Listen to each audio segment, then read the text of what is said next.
अस्सलाम वालेकुम everyone, welcome to my channel love स्पर्श जफुल लवर्स। तो कैसे हैं आप सब? होप आप सभी अच्छे होंगे। मैं भी ठीक हूँ, अभी तक तो कह ही सकते हैं।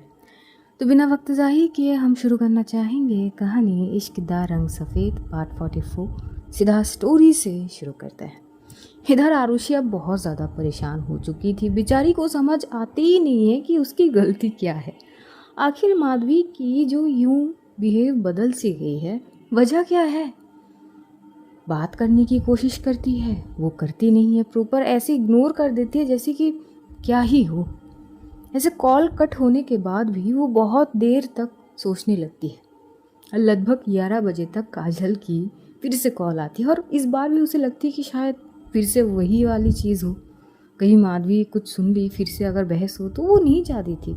तो कॉल उठाती तो नहीं है, लेकिन हाँ टेक्स्ट भेजती है कि काजल तू है कि माधवी जी।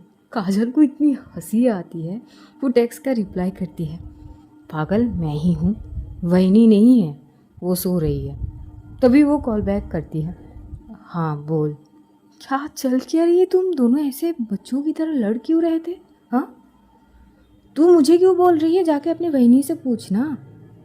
चीज़ें मुझे समझ भी नहीं आ रही है। 1 घंटे से मैं डायरी लेके बैठी हूँ, अपनी गलती समझने की कोशिश कर रही हूँ, निकालने की कोशिश कर रही हूँ कि मेरी गलती कहाँ पर हुई। हो ही नहीं रही है यार, मुझे समझ ही नहीं आ रही है, निकाल ही नहीं पा रही हूँ अपनी गलती को। जैसे ही काजल ये सुनती हो बोलती, आई यू सीरियस? तू अपनी गलती निकाल रही है, डायरी लेकर बैठी है? हारुषी पागल हो गई है क्या? हाँ, पागल ही हो गई हूँ, मुझे कुछ समझ नहीं आ रही यार। और इनके अचानक ऐसे बर्ताव में बर्दाश्त भी नहीं कर पा रही हूँ यार। हो सकते मैं इंसान ही हूँ, ऐसा तो है नहीं कि मुझसे गलती नहीं हो सकती है। अगर हो भी गई है तो यार कम से कम बतानी तो चाहिए ना। ये कश्मकश में मैं कैसे रहूँ? मैं फोकस भी नहीं हो पा रही हूँ, ना काम में ना किसी चीज़ में। तभी काजल बोलती कि देवी शांत हो जा, रात बीत जाने दे, कल तो तू आ ही रही है। मैं आमने सामने बात करने की कोशिश करूँगी, हो सकता है कि वो बोल दे। तभी आरुषि बोलती कि अच्छा फिर ना लिख ले तू। तेरी बहनी ना बोली कि कुछ हुई ही नहीं। और वो ना पूरी तरह से ही माधवी जिस टोन से बात करती ना, बिल्कुल हूबहू कॉपी करके काजल को बोलती है कि इतनी रात को काजल एकदम से ज़ोर से जैसे हंसते, उसके हस्बैंड जो राजीव थे, वो बंदा एकदम से उठ के बैठ जाता है। क्या हुआ? तुम क्या क्या? तभी काजल बोलती कि क्या है, सो जाओ ना तुम। हाँ तो ऐसे चुड़ैलों की तरह तुम हंसोगी तो? तभी वह काजल बोलती कि वेरी फनी, सो जाओ, मैं आरुषि से बात कर रही थी। आरुषि भी बोलती कि पागल ही है तू, चल फ़ोन रख, मैं देखती हूँ कोई कुछ हल निकालती है कि नहीं, पहले निकालूँ तो सही अपनी गलती। काजल बोलती कि चल छोड़ ना, कल बात कर लेंगे। वैसे दवाई ली थी ना तूने? हाँ ले ली दवाई। अब क्या ये कंफर्म करने के लिए तुझे कॉल करने के लिए बोली है क्या वो?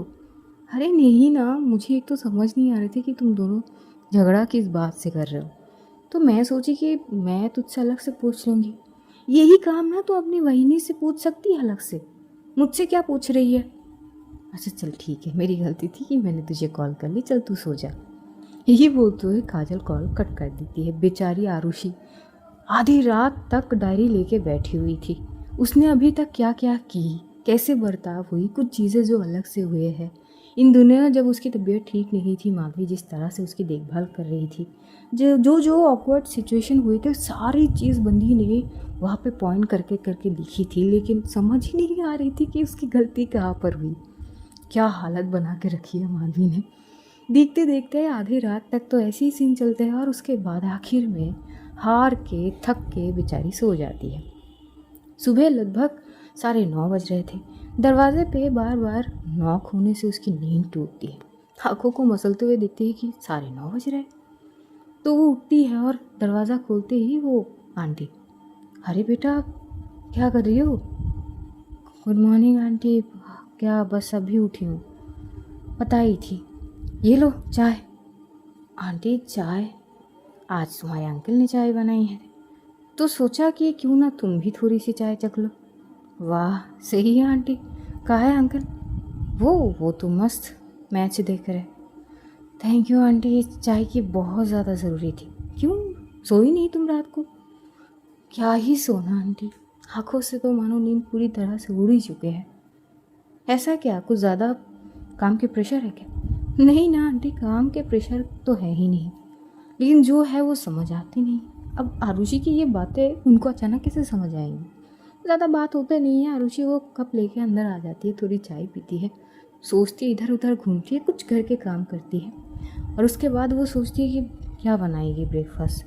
अब थोड़ी चाय से ना बात होगी, फिर सोचती है कि यहाँ पे क्यों करूँ, क्यों ना काजल के घर के वहाँ पे ही चले जाते हैं सीधा। बस वो अच्छे से फ्रेश वगैरह होके मस्त टिप टॉप बन के जाती है वो काजल के घर पे। डोरबेल बजती है, मतलब 10:30 तक वो पहुँच जाती है। डोरबेल बजती है, माधवी दरवाज़ा खोलती है। जैसे ही माधवी को देखती है आरुषि बोलती है गुड मॉर्निंग। Good morning. वो अंदर जाती है, सारा भाग के आती है, वो सारा को एक चॉकलेट देती है। सारा चॉकलेट पाके बहुत खुश थी। इधर काजल भी आती है कमरे से बाहर और आते ही देखती है आरुषि को। आरुषि को देखते हुए बोलती, वाह आ गई तू? हाँ आनी तो थी, चल अच्छी बात है। कुछ खाई? वो क्या हुई, मैं थोड़ी लेट उठी थी और आंटी एकदम से दरवाज़ा पे नॉक करी तो चाय दी, बस चाय पी के आ गई।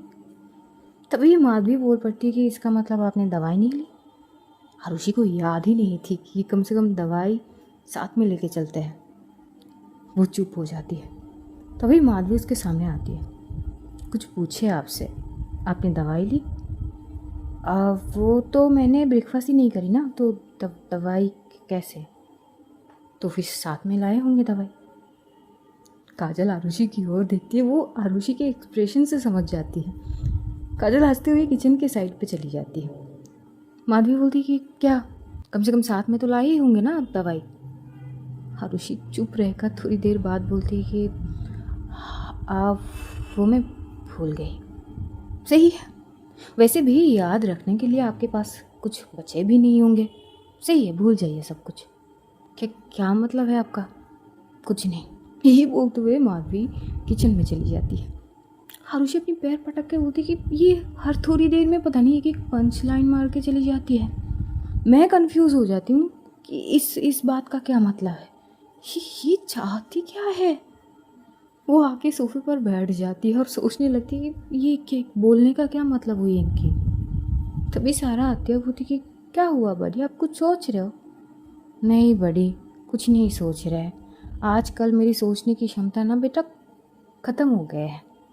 वो क्या होते हैं? कुछ नहीं बेटा, कुछ नहीं। आप खेलो ना। वो तो मैंने ब्रेकफास्ट भी नहीं किया ना अभी। अच्छा, तो बस इंतज़ार करिए।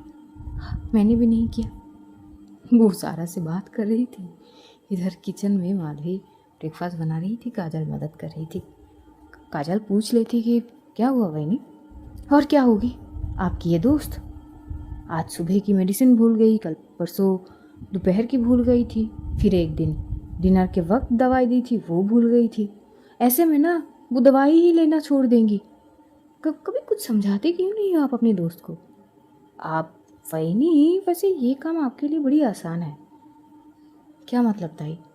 अरे वो आप ही के साथ रहती है ना, एक ही घर में रहते हैं आप दोनों, तो जितना आप समझा सकती है उतनी हिसाब से मैं थोड़ी ना समझा सकती हूँ। और आरुषि ना बड़ी ज़िद्दी लड़की है, वो तो है ही।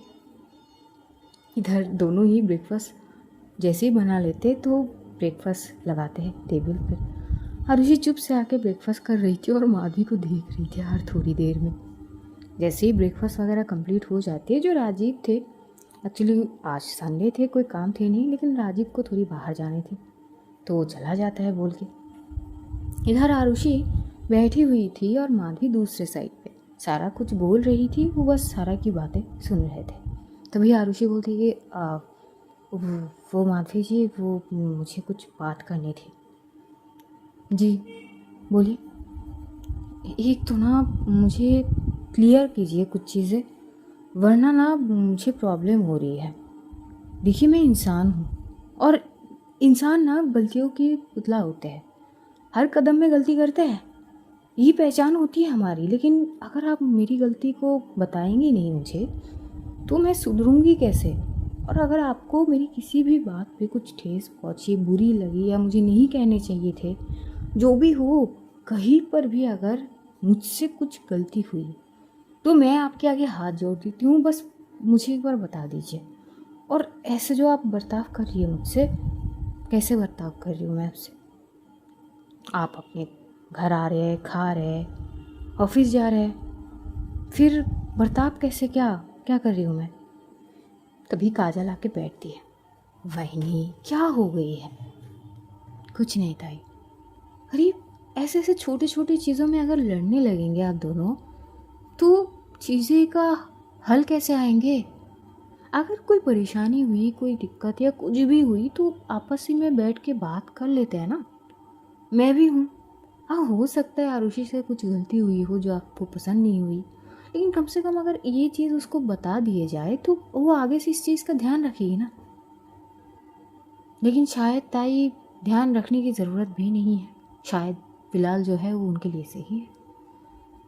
वही साहब, इस बार तो आरुषि को थोड़ी गुस्सा ही आ जाती है और बोलती कि देखिए माधवी जी, बहुत हुई। आप ये क्या पहलू में बात करने लगी है? जो है शायद वो सही है। ये क्या सही और क्या गलत है? क्या चीज़ किस बारे में बात कर रही है आप? कम से कम वो तो समझाइए मुझे। कम से कम मैं समझ लूँ कि क्या सही और क्या गलत है। अरे आप एक ही, मतलब 3-4 दिन से लगातार एक ही चीज़ में बात कर रही है। आपके लिए ये सही होगी, ये वो, और एक बात कही थी आदत, वो क्या है इन सारी चीज़ की? जब आप समझे ही नहीं तो बात करने की ज़रूरत ही क्या है? यही बोलते हुए माधवी कमरे में चली जाती है। आरुषि काजल की ओर देखती है और बोलती, देख ली अपनी बहनी को? मतलब मैं बात करने के लिए आई थी ना, तू ही बोली थी ना आने के लिए कि आके बैठ, आमने सामने बात करेंगे। कर तो रही ही थी बात, ऐसे बीच में उठ कर चली गई। अब क्या समझूं? मैं पागल ठहर गई। कल रात को लगभग 2 बजे सोई हूँ। डायरी में ऐसे हर एक सिचुएशन पूरी तरह से लिख के कि ऐसे ऑकवर्ड सिचुएशन हुई है, इससे शायद वो नाराज़ हो सकती है, इससे ऐसे ऐसे चीज़ करके नतीजा क्या? ठेंगा कुछ नहीं मिली मुझे। एक क्षण के लिए लगी कि शायद ऐसी एक ऑकवर्ड सिचुएशन हुई थी, शायद उससे नाराज़ हो सकते हैं, लेकिन अगले क्षण याद आती है कि उसके बाद भी चीज़ें नॉर्मल थी, वो बात करी थी।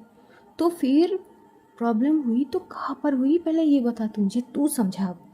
काजल को इस बीच में पढ़नी नहीं थी दोनों की चीज़ें, क्योंकि कहीं ना कहीं काजल माधवी की बहुत सारी चीज़ें नोट कर रही थी और कहीं ना कहीं वो आरुषि वो भी परेशान करना ही चाहती है। दोस्त तो कमी नहीं होते हैं। तभी वो बोलती कि देख, तेरी रूममेट, तेरी फ्रेंड, भले ही वो मेरी भाभी हो या वही जो भी हो, एक ही चीज़ है, लेकिन मैटर तो तेरी और उनकी है ना। मैं क्यों बीच में आऊँ? मैं क्यों पीसूँ इसमें? ये क्या बात हुई? हाँ, कल तक तो तू ही बोल रही थी कि तू सुबह आ जा घर, हम आमने सामने बात करेंगे, मैं वहीनी को समझाऊंगी। अब तू पूरी, मतलब क्या पलटी मार रही है अपनी बात से? वाह रे काजल, दगाबाज। काजल बोलती कि ये इतने बड़े शब्द, वो भी मेरे लिए? पाप लगेगी आरुषि, पाप लगेगी, ऐसे मत बोल। मेरी सिंपल सी बात है, बंदी तेरी, मसला तेरी, तू समझ, मेरा क्या काम है इसमें? मेरा बेटा रो रहा है। यही बोलते हुए काजल वहाँ से चली जाती। आरुषि अपने सर को सहलाने लगती। सच में उसे बहुत गुस्सा आ रही थी। यार, एक चीज़ होती है और वो टॉपिक बातचीत करने से ख़त्म हो जाती है, लेकिन नहीं, यही चीज़ 3-4 दिन लगातार से हो ही जा रही है। सोल्यूशन है ही नहीं। माधवी बात करती नहीं है, एक एक लाइन बोल के वो दूर चली जाती है। तो फ्रस्ट्रेशन भी आ जाते हैं ना इसमें। भाई साहब, आरुषि अब फ्रस्ट्रेशन में आ चुकी थी और वो जागी है। माधवी जिस कमरे में गई थी उस कमरे में माधवी बेड पर बैठी हुई थी और आरुषि एकदम से कमरे में जाती है। देखिए, बहुत हुई, या तो ठीक से बात करिए या फिर प्रॉब्लम बताइए। अगर मुझसे गलती हुई है तो बताइए, मैं उसके लिए, अगर मैं देखूं कि हाँ सच में मेरी गलती हुई है तो मैं उसको सुधार लूँगी, उसके लिए माफ़ी मांग लूँगी, या जो भी करनी पड़े मैं सब कुछ करूँगी, लेकिन मुझे सल्यूशन चाहिए। ये 3-4 दिन मैं लेके घूम रही हूँ, ना मैं फोकस्ड हो पा रही हूँ, ना मेरी समझ में कुछ आ रही है। मैं पागल हो चुकी हूँ। आपको कुछ समझ भी आ रही है? आधी अधूरी बात बोल के आप भागी जा रही हो। आई मीन, तभी वो थोड़ी चुप हो जाती, क्योंकि वो अपना टोन ज़्यादा हाई नहीं करना चाहती थी। इतनी रिस्पेक्ट तो थी माधवी के लिए। जब भी उसे लगती है कि नहीं, टोन कुछ ज़्यादा ही हाई हो रही है, इतना वो नहीं बोल सकती तो वो थोड़ी चुप हो जाती है पहले, फिर बोलने लगती है। देखिए माधवी जी, टू बी ऑनेस्ट मुझे प्रॉब्लम हो रही है। अगर सच में आपको मेरी किसी भी चीज़ में कुछ भी बुरी लगी है, प्लीज़ प्लीज़ आप मुझे बता दीजिए। उसके लिए मुझे जो भी करनी पड़ेगी ना, मैं सब कुछ कर लूँगी ठीक करने के लिए। लेकिन कम से कम बोलिए तो सही, ये पहलू में क्या बात कर रही है आप? आपको क्या बुरी लगी है? कम से कम एक बार तो बताइए। तभी माधवी बेड से उतरती है और वो बोलती कि कुछ है ही नहीं, फिर हम आपको क्या ही बताएंगे। और कहीं ना कहीं आपको आपके ऑफिस के काम हो सकते हैं, तो क्यों ना आप आज वही करिए घर बैठे। यही बोलते हुए माधवी दूसरी तरफ जाने लगती, तभी आरुषि इसके सामने आती है। क्या मतलब? आज संडे है, मैं हमेशा ऑफिस के काम से बिजी। देखिए वैसे भी मैं ज्वाइन करी हूँ लगभग 3 या 4 दिन हुई है, तो आप किस विषय में बात कर रही हो? पहले मेरी समझ में वो तो आए, क्या आखिर क्या लग गई बुरी आपको? क्या मतलब मैं समझ ही नहीं पा रही हूँ। क्या अश्विन ने आपको कुछ कही है मेरे बारे में जो सुन के आपको अच्छी नहीं लगी, या कुछ, या अश्विन की किसी बर्ताव से आपको कुछ भी चीज़ खराब लगी हो, या कुछ भी ऐसे हो सकता है? आप मुझे बोल सकती हो। पता नहीं अश्विन की बातें सुन के इधर माधवी थोड़ी गुस्सा हो जाती है। जब मैंने आपको एक बार बोल दी है कि कुछ भी नहीं है, तो बार बार क्यों पीछे पड़ गई आप? मुझे आप कुछ भी नहीं बतानी है। अब आपको जो समझनी है शौक से समझे। और यही बोलते हुए माधवी फिर से बेड पे बैठ जाती है। आरुषि भी बोलती कि माधवी जी, मैं नहीं चाहती कि मैं गुस्से में कुछ भी ऐसी बात बोल दूं जो बाद में मुझे ही तकलीफ दे, और कहीं ना कहीं मैं बुरी बर्ताव भी नहीं करना चाहती, पर सच में मुझे गुस्सा आ रही है। प्लीज़ बता तो दीजिए ना। तभी माधवी खड़ी होती है। आखिर आपको चाहिए क्या? मैं इतनी बार कई दफ़ा बोल चुकी हूँ कि कुछ भी नहीं है, आप एक ही बार में क्यों नहीं मान रही है आरुषि जी? क्यों जिद पकड़ के बैठ गई? आप जाइए ना, आपके दोस्त के घर पे है ना, आप उनके साथ वक्त बिताइए। आप मेरे पास क्या कर रही है आप? अरे क्या? कौन से दोस्त? अरे मैं आपसे बात करने के लिए आई हूँ। कल रात 2 बजे तक जगी थी। आपको पता भी है, डायरी में पूरी सिचुएशन लिख के मैं पागलों की तरह अपनी गलती निकालने की कोशिश करी हूँ 2 बजे तक। ऐसी सिचुएशन हुई थी नहीं, उसके बाद तो आप ठीक से बर्ताव करें। फिर ऐसे ऑकवर्ड सिचुएशन हुई नहीं, उसके बाद तो आपने मुझे अच्छे से खिलाई भी थी। तो फिर गलती कहाँ हुई? अरे समझ भी रही आप मेरी क्या कंडीशन है, और आप बातों को घुमाई जा रही है। भाई दोनों के बीच एक स्पार्क से हो चुके थे बहस की। माधवी को वैसे भी बहस पसंद नहीं थी, वो ज़्यादा बात बोलती नहीं है, वो बस सिंपली बोल देती है देखिए मुझे बात नहीं करनी है। और फिर से वो उठते हुए अब वहाँ पे काउच थे, वहाँ पे जाके बैठती है। आरुषि इसके पीछे पीछे जाने लगती, माधवी इधर जाती है, आरुषि इसके पीछे। माधवी फिर आके बैठती है बेड पे, आरुषि फिर बैठ के साइड पे। अब माधवी को गुस्सा आती है, अब वो कमरे से ही निकल जाती है। वो कमरे से निकल जाती है और हॉल में आके सोफे पर बैठ जाती है। सारा जो वो कार्टून देख रही थी दूसरी तरफ बैठती हुई, वो सारा के साइड में ही जाके बैठती है। आरुषि फिर भी उसके पीछे पीछे आके उसी के साइड में बैठती है। देखिए ना, ऐसे ऐसे मत करिए, बोल तो रही हूँ। अरे क्या चाहती है आप? क्या करूँ अब? अरे बता दीजिए ना। फिर माधवी वहाँ से उठे सामने वाले काउच पे जाते हैं। इधर आरुषि भी जैसी ही माधवी के साथ जाती है, अब आरुषि को भी गुस्सा आने लगती है। और जैसे ही वो बैठी गई माधवी, उससे पहले वो उसकी साड़ी की वो पल्लू पकड़ लेती है। अरे बस करिए ना आप, कमरे से यहाँ, वहाँ से यहाँ, किचन यहाँ, मतलब कहाँ कहाँ घुमा रही हैं आप? एक सिंपल सा सवाल है, छोटा सा एक जवाब है। बस इतना कहना है आपको कि मेरी कौन सी हरकतें या मेरी कौन सी बातें जो आपको बुरी लगी है या हरकतें पसंद नहीं आई, बस दोनों में से एक ही हो सकता है ना। बस उतना बता दीजिए। अब इसके बाद मैं कभी आपसे कोई भी सवाल नहीं करूँगी।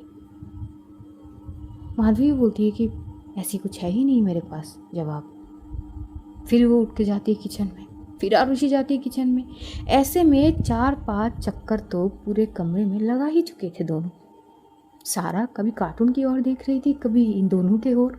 कभी इधर तो कभी उधर। सीन तो ऐसे ही थे। दूसरी ओर जो काजल जो थे वो अपनी बेबी को फीड करा रही थी, रो रहा था वो, तो अपने कमरे में थी। इधर आरुषि बस गुस्से को हजम कर रही थी जैसे तैसे, क्योंकि एकदम से वो भड़कना नहीं चाहती थी माधवी पर, लेकिन इससे कई ज़्यादा वो फ्रस्ट्रेशन में आ चुकी थी।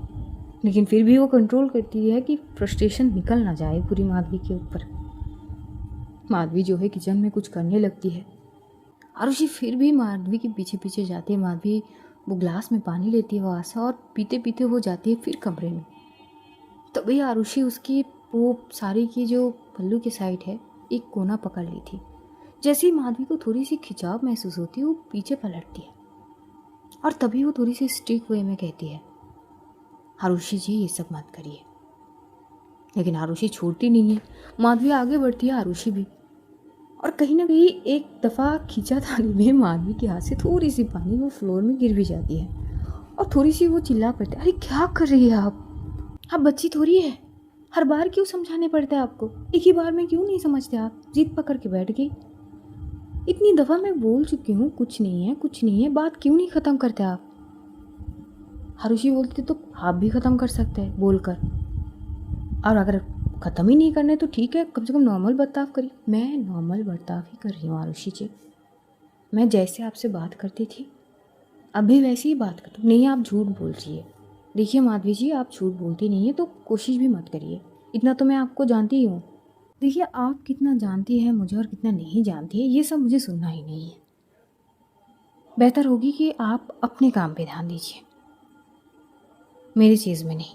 और यही बोलते हैं वो सामने की ओर जैसे जाने लगती तभी आरुषि उसके हाथ पकड़ लेती है। क्या मतलब है, ऐसे कौन से काम है जो मैं आपको छोड़कर ज़्यादा ध्यान देती हूँ। माधवी उसकी हाथ झटकती है और बोलती है कि मुझे यहाँ पे रहनी है, आप चली जाइए यहाँ से। जब तक आप जवाब नहीं देंगे मैं जाने वाला हूँ नहीं। मुझे ना लग रही है आरुषि जी आप पागल हो गई है। हाँ तो पागल तो हो ही चुकी हूँ, मैं डिनाई थोड़ी कर रही हूँ। आपके पीछे चुप हो जाती है। हाँ क्या बोलने वाली थी आप। अब कुछ नहीं। नहीं बोलिए मेरे पीछे क्या। अरे तो आपके पीछे ही तो पागल हुई पड़ी हूँ, आपको नज़र ही नहीं आती। अरे मैं कहाँ आपसे क्या मांग रही हूँ, बस इतना बोल रही हूँ कि प्रॉब्लम कहाँ पर हुई, किस वजह से आप मुझे इग्नोर कर रही हो। मैं आपकी इग्नोर बर्दाश्त नहीं कर पा रही हूँ, पीछे पीछे घुमा रही हो आप। और आगे एकदम से जैसी आरुषि थोड़ी और आगे जाती है ना, वो जो फ्लोर पे पानी गिरी थी वो एकदम से स्लिप होती है, कहीं ना कहीं बेड के पास ही थी। जैसी वो स्लिप होती है वो गिरने लगती है कि माधवी उसके हाथ पकड़ती है। पहले आरुषि गिरती है बेड पे और सीधा माधवी उसके ऊपर। बात ये नहीं कि दोनों एक दूसरे के ऊपर थे और बेड पे गिरे थे, बात ये थे जैसे ही अचानक आरुषि गिरी बेड पे और उसके साथ साथ माधवी भी गिरी, थोड़ी सी ऐसे करक करके आवाज़ आई बेड से जैसे कि कुछ तो टूट सी गई है। और धड़ाम से जो वो बेड का वो जो होते हैं वो नीचे की ओर गिरते हैं। इतनी ज़ोर से वो आवाज़ होते हैं, सारा जो कार्टून देख रही थी वो भाग के आती है कि क्या हुई है। इधर जो माधवी थी उसके खुले बाल थे, तो जैसे ही आरुषि ने उसकी वो पल्लू खींची थी वो हट गई थी, तो बाल पूरे तरह से उसकी फेस को कवर कर चुकी थी और कहीं ना कहीं माधवी की नोज़ जाके टकराई थी आरुषि की नोज़ के साथ। अब आगे समझ ही सकते हैं कि कितना हद तक टकराई थी। और इधर दोनों इतने शांत हो चुके थे। सारा जैसी कमरे में आती है वो दिखती है बेड के एक कॉर्नर साइड पे वो ऐसे फ्लोर के साथ टच हुए पड़े हैं। अब वो तो छोटी बच्ची है लेकिन इतना समझ आ जाती है उसे कि बेड टूट चुकी है। वो भागते हुए जाती है। इधर काजल थोड़ी सी आवाज़ तो सुनती, वो बस अपनी बेटी को बेड पर सुलाकर बस इधर आ ही रही थी कि सारा उसके साथ जाके टकरा जाती है। काजल उसको पकड़ती, अरे बच्चा ऐसे भागो मत, टकरा तो जाओगे, फिर पता नहीं चोट वगैरह लग जाएंगी, आराम से। वो आत्या हाँ क्या हुआ। वो बड़ी और मेरे आई ने ना वो बेड तोड़ दी। हैं क्या हाँ वो बड़ी और आई बेड पे गिर गए और बेड टूट गई। काजल को थोड़ी सी झटकी सी लगती है, उसे लगती है कि छोटी बच्ची, पता नहीं क्या हुई है, प्रॉपर समझ ही नहीं। तो बोलती है अच्छा वो क्या हुआ, और ये बोलते हुए बस पास में ही थी कमरा, 4-5 कदम बस जैसे ही चल के आती है दरवाजे से ही थोड़ी देखते हुए, वो तो हक्की बक्की ही रह जाती है। बेड, सच में बेड की जो एंगल साइड पे है वो पूरा शायद अच्छे नहीं थे या क्या थे पता नहीं, पर वो टूट चुके थे। काजल तो दंग रह जाती है, वो बोल भी पड़ती अरे क्या हुआ। इधर माधवी जैसी ही काजल की आवाज़ सुनती है वो फटाक से उठने लगती है, लेकिन वो जैसे ही उठने लगती है उसके बाल पे ऐसे खिंचाव से महसूस होती है, तो वो बोलती है आउच, ये क्या क्या है ये। ऋषि भी बोलती है देखिए वो एक मिनट। तभी माधवी एक हाथ से बस जैसे तैसे अपनी बालों को हटा रही थी आरुषि की फेस से, और जैसे ही वो कुछ हद तक बाल हटा लेती है आरुषि की फेस के, तो देखती है आरुषि की नोज से थोड़ी सी ब्लीडिंग हो रही थी एकदम से, जो धराम से उसकी मुंह के पल गिरी थी वो। तो थोड़ी सी डर सी जाती है और वो बोलने लगती है ये आपके नाक से खून बह रहे। लेकिन आरुषि वो अलग दुनिया में थी, वो अपनी होश में थी नहीं। काजल आती है और माधवी की मदद करती है, जैसे तैसे काजल माधवी को हटाती है पहले, फिर आरुषि को उठाती है माधवी। इधर आरुषि को वो थोड़ी सी घबरा सी गई थी, वो आरुषि के हाथ पकड़ के बोलती कि ठीक है, आप ज़्यादा लगी क्या। हाँ, वो देखने लगती है, आरुषि की हाथ पकड़ती है, वो साइड पकड़ती है। आरुषि बोलती कि वो मैं ठीक हूँ। काजल आरुषि को घूर रही थी, आरुषि पता नहीं कौन सी दुनिया में थी। उसकी नोज से खून बहते बहते उसकी पूरी, वो एक जीन्स के शर्ट पहनी थी पूरी, वो आधा भीग चुकी थी, उस पर ध्यान ही नहीं थी। तभी काजल बोलती कि अरे पागल, क्या हुआ, दर्द हो रही है या क्या, इतना खून तो बह रहा है नोज से। कहा। काजल अपनी ही सर पे हाथ मारती है और उसके बाद वो बस जैसे तैसे उसको लेके काउच में बैठाती है। सच में माधवी डर चुकी थी। तभी इधर काजल को समझ नहीं आ रही थी कि क्या करेगी, और पता नहीं उसी वक्त जैसे तैसे अश्विन का कॉल आता है काजल के पास।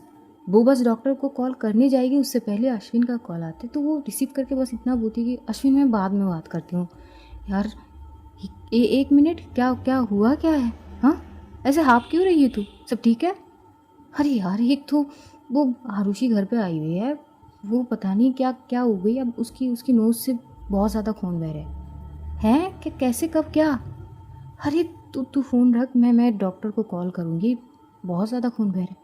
अच्छा रुक जा एक मिनट, मुझे बस 10 मिनट दे, 10 मिनट। और बस इतना ही बोलते हैं, वो कॉल कट कर देते हैं। काजल कुछ समझ ही नहीं पाती कि 10 मिनट उसके बाद क्या होंगे। इधर जो माधवी है वो साड़ी के वो बल्लू के कॉर्नर साइड से बस उसकी नोज़ को ऐसे पकड़ के रखी थी क्योंकि खून बह रहे थे। और वो बोलती है था ही आपने डॉक्टर को बुलाया है क्या। तभी वो अश्विन का टेक्स्ट आता है, वो मैं डॉक्टर लेके आ रहा हूँ, तू फिक्र मत कर। तभी काजल बोलती कि वो अश्विन लेके आ रहा है। जैसी माधवी ये सुनती है वो चुप हो जाती है। हर्षी बोलती कि क्या ज़रूरत थी तुझे, और कोई नहीं मिली, उसको कॉल करने की क्या ज़रूरत थी। मैंने नहीं करी आरुषि, मैं तो डॉक्टर को कॉल करने जा रही थी, तभी उसका कॉल आया है। हद है। माधवी जी देखिए, मैं ठीक हूँ, मुझे दर्द नहीं हो रही है। हो सकता है वो एकदम से आया है तो ठीक है ना, मैं ठीक हूँ, ज़्यादा कुछ नहीं है। अरे ऐसे कैसे, इतना खून बह रहा है। वही साफित सारी में ऐसे खून की चीज़ें कितनी क्लियर दिखते हैं ना। सारा तो डर जाती है। वो काजल उसको बेबी के पास भेज देती है। 10 मिनट में उधर अश्विन पहुंच जाता है। जैसे ही डोर पे नॉक होते हैं, काजल जाके दरवाज़ा खोलती है। काजल तो थोड़ी शॉक भी हो जाती है। तू डॉक्टर लाने की बात कर रहा था ना, ये डॉक्टर है। हाँ वही सी बात है, ये डॉक्टर है। अरे ये वही है मेरा गर्लफ्रेंड। एक्चुअली अश्विन जो है वो लिली को लेके आई थी। काजल बोलती कि वाह सही है। तभी लिली बोलती कि कहाँ है वो, वैसे आप काजल है। हाय, हम पहली बार मिल रहे हैं। देखिए आपकी हाय हेलो बाय बाद में कर लूँगी, लेकिन पहले आरुषि को देख लीजिए, उसकी नोज़ से बहुत ज़्यादा ब्लीडिंग हो रही है। ओके, लेके चलिए। वो लोग वहाँ से उस कमरे तक आती है। माधवी अभी भी साड़ी से बड़ी कस के पकड़ी हुई थी उसकी नोज़ को, और वो इतनी करीब थी ना, आरुषि को दिक्कत भी हो रही थी। वो बार बार बोल रही थी कि देखिए माधवी जी, मैं कब से बोल रही हूँ कि मैं ठीक हूँ, ज़्यादा नहीं, लेकिन मुझे दर्द नहीं हो रहा है, पर फिर भी इतना खून बह रहा है ना आपके। इधर लिली एकदम से आती है और वो बोलती कि अरे क्या हो गई। तभी जो आरुषि है वो लिली को देख के बोलती है, अरे आप यहाँ पे क्या कर रहे हैं। हाँ, जहाँ डॉक्टर की ज़रूरत पड़े वहाँ डॉक्टर जैसे ना तैसे पहुँच ही जाती है। मैं आई हेल्प। तभी माधवी बोलती है कि आप डॉक्टर हैं। हाँ, आप माधवी जी, वैसे मैं नहीं पहचानी आपको। खैर इनको देखिए ना, इनके नोक से बहुत ज़्यादा खून बह गया है और वो बंद ही नहीं हो रहे। हाँ हाँ, देख रही हूँ, लेकिन हुई कैसे। तभी काजल बोलती कि एक्चुअली में तो मुझे भी नहीं पता वही नहीं क्या हुई है। तभी आरुषि बोल पड़ती कि अरे वो फ्लोर में पानी गिरी थी, वो मैं एकदम से गई तो मैं स्लीप हो गई, और माधवी जी मेरी हाथ पकड़ ली, उनको लगी कि शायद मैं गिरने वाली हूँ, लेकिन तब तक कुछ ज़्यादा ही फोर्स शायद मेरी बेड तक थी, तो वो भी मेरे साथ गिरी।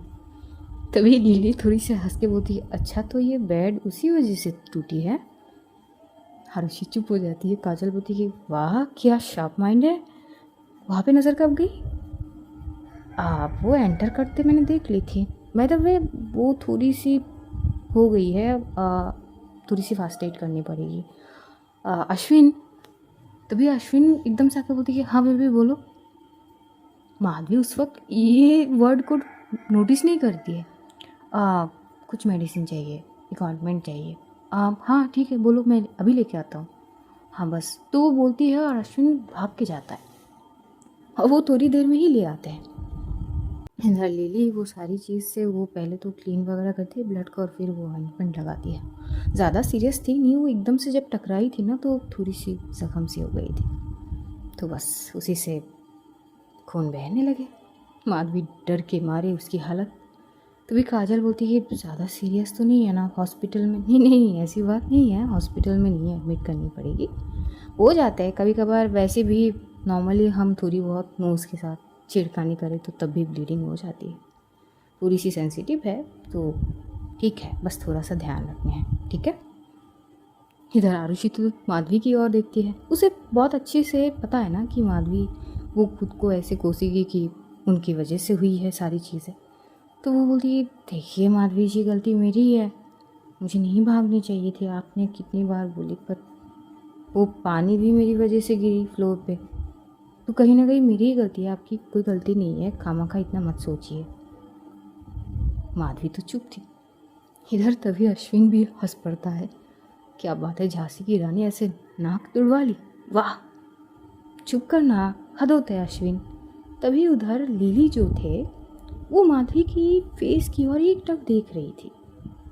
वो थोड़ी सी हंसते हुए अश्विन की ओर देखते हुए बोलती, बेबी ऐसे नहीं करते हैं, माना कि वो आपकी दोस्त है लेकिन इतना भी छेड़खानी नहीं, उनको फिलहाल थोड़ी बहुत ऐसे माहौल में छेड़ना अच्छी बात नहीं है। जैसे ही इस बार वो बेबी बोलती है माधवी थोड़ी शॉक होती है। तभी अश्विन भी बोलते हैं कि जो मेरी गर्लफ्रेंड कहे वैसा, ठीक है आज से नहीं छेड़ूंगा। माधवी इतनी चुप हो जाती कि वो एक टक लिली को और अश्विन को देखती रहती है। लिली तभी माधवी से पूछती कि आप थोड़ी शौक लग रहे क्या। मैं डॉक्टर ही हूँ लेकिन मैं अश्विन की गर्लफ्रेंड हूँ। माधवी कुछ बोलती ही नहीं है। तभी काजल बोलती कि चलो आओ वहाँ बैठते हैं, चाय वगैरह पीते हैं, झगड़ा ऐसे करो कि बेड ही टूट जाए, आज के दिन याद रखूंगी। तभी आरुषि उसको शोल्डर पे मारती, बकवास बंद कर, कुछ भी बोलती है। और ये लोग वहाँ पे जाती है, माधवी उसी कमरे में थी और वो चुप से काउच पे बैठ जाती है। तभी लिली भी हंसती है। अच्छा, तो झगड़े कर रहे थे आप दोनों? हाँ, जब से आए हैं तब से ही झगड़े कर रहे हैं। हाँ, झगड़े झगड़े में बेड तक तोड़ दी। अच्छी बात है। थोड़ी बहुत हंसी मजाक में ऐसे ही थे, लेकिन एक्चुअली में माधवी वो ये सोच रही थी, कहीं ना कहीं माधवी को शायद यही लगी थी कि शायद आरुषि अश्विन को पसंद करती है या फिर अश्विन आरुषि को पसंद करता है। कुछ ऐसी सिचुएशन उसे लगी थी और कुछ ना कुछ उस चीज़ से उसे तकलीफ़ हो रही थी या वो अफेक्ट हो रही थी, उसे खुद तो समझ नहीं आ रही थी, लेकिन वो पॉज सी हो गई है। तभी आरुषि जब वहाँ पे जाके बैठी तो देखती कि माधवी तो आई नहीं। वो एकदम से उठती और बोलती एक मिनट, कहीं वो फिर से खुद को कोसने ना लगी है, मैं अभी आती हूँ। उसी कमरे में आती देखती है माधवी चुप से काउस में बैठी हुई है। तभी आरुषि आती है उसके पास, बैठती है और बोलती कि हाँ फिर से बैठ गई। यही सोच रहे हैं ना आप कि मेरी वजह से आरुषि जी की नाक टूट गई, खून बह गए, फलाना ढिमकाना, यही ऐसा कुछ नहीं है। पर जो भी हो माधवी जी, इतना क्या सोचना। मैं कब से बोली जा रही हूँ कि दर्द नहीं हुई है। आप भी ना, आपकी कोई गलती नहीं है। और चलिए यहाँ से। तभी माधवी उठती है। वैसे आरुषि को लगी थी कि हाथ नहीं पकड़ेगी, पर अनएक्सपेक्टेडली माधवी उसके हाथ पकड़ती है और वो एकदम से जाती है उसके साथ साथ। थोड़ी सी धीमी सी आवाज़ में बोलती है कि वो उनकी पार्टनर है क्या? कौन? वो आपकी दोस्त, वो लड़का अभी जो डॉक्टर आई थी वो। अच्छा वो, हाँ वो अश्विन का गर्लफ्रेंड है लिली, जो डॉक्टर है। मैं कल ही मिली थी उनसे, एक्चुअली कल ही अश्विन ने मिलाए थे। अच्छा, क्यों? नहीं कुछ नहीं, मैं चाय बनाती हूँ सबके लिए। और वो किचन में चली जाती है। आरुषि को थोड़ी स्ट्रेंज तो लगती है, लेकिन वो ज़्यादा नहीं सोचती, वो आके बैठ जाती है सबके साथ। तभी जो लिली है, क्योंकि कहीं ना कहीं वो लिली के पास ही बैठी थी, लिली थोड़ी सी धीमी सी आवाज़ में बोलती है एवरीथिंग इज़ ओके ना आरुषि जी? आरुषि बोली हाँ, क्यों? अब शायद ठीक भी हो जाए। क्या मतलब? कुछ नहीं। वैसे लिली जी, आप बातें थोड़ी ऐसे अजीब से करते हैं जो समझ नहीं आते। शायद आप सोच ले तो समझ भी जाएंगी। अब क्या कोड वर्ड में बात होती है, क्या किसको क्या समझना। लेकिन काजल को बड़ी हंसी आ रही थी, मन ही मन वो बहुत देर तक अपनी हंसी को कंट्रोल कर भी रही थी, लेकिन जब जब वो आरुषि को देख रही थी उसकी हंसी छूट रही थी। आरुषि चिढ़ जाती है, बस करना यार, क्या है? नहीं वो, मैं बेड को ठीक नहीं करूँगी, वो ऐसी रहेगी। यादें, शट अप काजल, यार ऐसे नहीं होते। अब सारे हंस पड़ते, तो आगे देखेंगे कि क्या होते। तब तक अपना ध्यान रखिए, अपनों का ध्यान रखिए, ढेर सारा प्यार बांटिए, खुश रहिए, खुशियाँ बांटिए। Love you all guys, see you soon. बहुत जल्द फिर मुलाकात होगी, तब तक के लिए खुदा हाफिज़, tata, good night guys, take care all, bye bye.